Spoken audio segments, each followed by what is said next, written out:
देखा कि अच्छा है।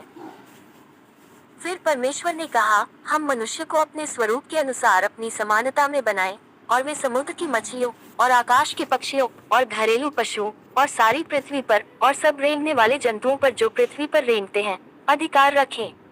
तब परमेश्वर ने मनुष्य को अपने स्वरूप के अनुसार उत्पन्न किया, अपने ही स्वरूप के अनुसार परमेश्वर ने उसको उत्पन्न किया, नर और नारी करके उसने मनुष्यों की सृष्टि की। और परमेश्वर ने उनको आशीष दी और उनसे कहा, फूलो फलो और पृथ्वी में भर जाओ और उसको अपने वश में कर लो, और समुद्र की मछलियों तथा आकाश के पक्षियों और पृथ्वी पर रेंगने वाले सब जंतुओं पर अधिकार रखो।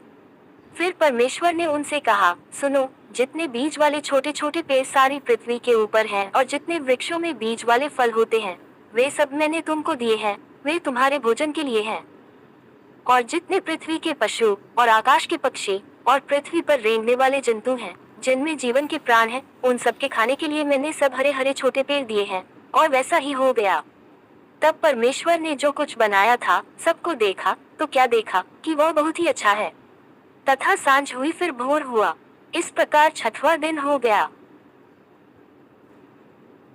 ते वह करता था सातवें दिन समाप्त किया। और उसने अपने किए हुए सारे काम से सातवें दिन विश्राम किया। और परमेश्वर ने सातवें दिन को आशीष दी और पवित्र ठहराया, क्योंकि उसमें उसने अपनी सृष्टि की रचना के सारे काम से विश्राम लिया।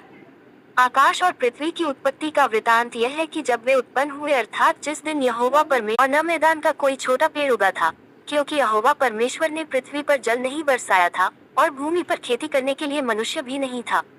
तो भी कोहरा पृथ्वी से उठता था, जिससे सारी भूमि सिंच जाती थी। और यहोवा श्वास फूंक दिया और आदम जीवता प्राणी बन गया।